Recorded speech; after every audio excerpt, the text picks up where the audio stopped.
हमेशा कहती हूँ, मेरे हस्बैंड विपिन कुमार जी ने ये सिस्टम शुरू किया था। और जब वो इस सिस्टम से जुड़ी था तो मुझे खुद को भी यकीन नहीं था कि एक दिन ये सिस्टम वाकई में मेरे लिए गॉड साबित होगा, मेरे लिए भगवान साबित होगा। क्योंकि विपिन जी ने जब ये बिजनेस शुरू किया था तब वो टीचर थे, प्राइवेट टीचर थे, और पार्ट टाइम में विपिन जी ने ये बिजनेस शुरू किया था। और जब बिजनेस शुरू किया तो मुझे तो बिल्कुल भी ऐसा कुछ नहीं था कि भाई ये आगे भविष्य में ये चीज़ें मेरे कितने काम आएंगी। तो सब कुछ बहुत अच्छा चला था मेरी लाइफ में। मैं बताना चाहूँगी जो नए लोग हैं, तो मेरे हस्बैंड विपिन कुमार जी अब इस दुनिया में नहीं हैं, और उन्होंने ये सिस्टम से जुड़ के गए थे। ये सिस्टम हमारी फैमिली में विपिन जी ही लेके आए थे, और किसी कारणवश वो हमारे बीच में नहीं रहे। तो लेकिन वो जो सही टाइम पे सही डिसीजन लेके गए, उनकी एक सही डिसीजन की वजह से मेरा जीवन जो है सिक्योर हो गया, मेरे बच्चों का जीवन सिक्योर हो गया।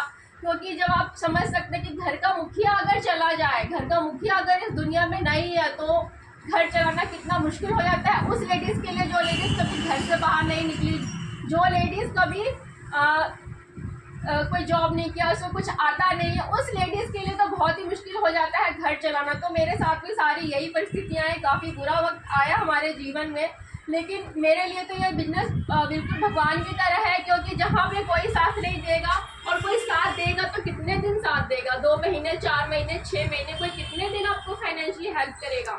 तो ये चीज़ मेरे जीवन में रही। लेकिन आरसीएम का मेरे जीवन में बहुत बड़ा सपोर्ट रहा कि करीब 3 साल से ऊपर हो गए मेरे हस्बैंड को गए हुए, और मुझे किसी के ऊपर डिपेंड रहने की ज़रूरत नहीं है। क्योंकि आरसीएम का इतना बड़ा सपोर्ट है मेरी ज़िंदगी में। जिस रॉयल्टी की हम बात करते हैं वो रॉयल्टी मुझे मिल रही है।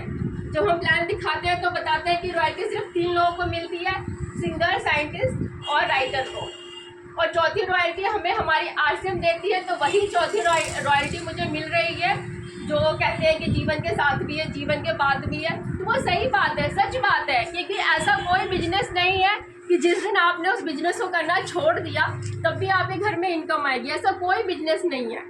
अगर किसी की शॉप है तो वो शॉप खोलेगा, शटर खोलेगा, तभी उसके घर में इनकम आएगी। व्यापार है तो व्यापार पे जाएगा तभी इनकम आएगी। जॉब है, जॉब पे जाएगा तभी इनकम आएगी, नहीं तो नहीं आएगी कोई इनकम। लेकिन अगर आपने आरसीएम में, जो हमारे आरसीएम में कहा जाता है, बिल्कुल सही कहा जाता है कि अगर 3 से 5 साल तक आपने शिद्दत से, पूरी जोश और जज्बे से अपना पूरा एनर्जी उसमें आप झोंक देंगे, तो देखिए आपको सफल होने से कोई नहीं रोक सकता। आप रॉयल्टी पे भी जाएंगे, उसके ऊपर वाले लेवल पे भी जाएंगे, और अपने जो आने वाली 7 पीढ़ियाँ हैं उसको सिक्योर करके जाएंगे।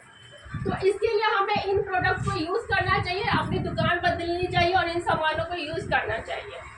और आप में से बहुत सारे लोग हैं जो लक्स साबुन को बहुत अच्छा मानते हैं, टीवी में ऐड देख के कि लक्स साबुन बहुत अच्छा है।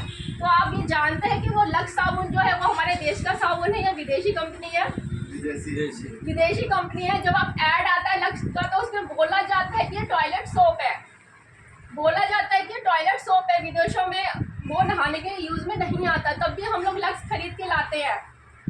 लाइफ बॉय को बहुत अच्छा साबुन हमारे देश में समझा जाता है। लेकिन आपको पता है कि जो लाइफ बॉय है वो विदेशों में किसको नहलाते हैं? जानवरों को नहलाते हैं। वो जानवरों को नहलाने का साबुन है, लेकिन हमारे देश के लोग अपने ऊपर यूज़ करते हैं। हिंदुस्तान लीवर का नाम सुना है आपने? हिंदुस्तान लीवर जो कंपनी है, आपको पता ही है हमारे देश की कंपनी है, बाहर की कंपनी है? ये जो कंपनी है बहुत शातिर कंपनी है। ये जिस भी देश में जाती है उसके साथ लीवर लगा देती है। अगर पाकिस्तान में गई तो पाकिस्तान लीवर, बांग्लादेश में गई तो बांग्ला लीवर। इस तरीके से ये कंपनी बहुत शातिर कंपनी है कि जहाँ भी जाती है वहाँ पे ये अपने उस देश के साथ अपना नाम जोड़ देती है, जिससे लोगों को लगे कि ये इनके देश की कंपनी है। तो आप देखिए कि आप विदेशी सामान जो इस्तेमाल कर रहे हैं, इससे आप विदेशों को अमीर बना रहे हैं, हमारे खुद के देश को आप गरीब बना रहे हैं।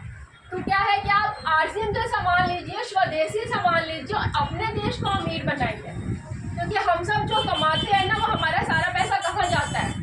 हमारा सारा पैसा मार्केट में जाता है। हम मार्केट वालों को अमीर बना रहे हैं और खुद को गरीब बना रहे हैं। लेकिन वही पैसा हम अगर आरसीएम की शॉप से सामान लेते तो हमारा पैसा फिर से हमारे पास ही लौट के वापस आएगा।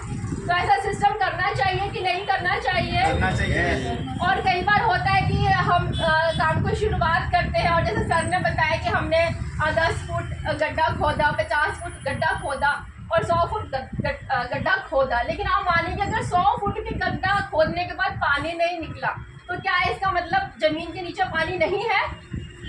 पानी तो है ना। तो 100 खोदने के बाद 100 फुट जाने के बाद भी अगर पानी नहीं निकला तो इसका मतलब हमें एक ही जगह और खोदने की ज़रूरत है। छोटे छोटे 10 गड्ढे करने की बजाय हमें एक ही जगह खोदने की ज़रूरत है।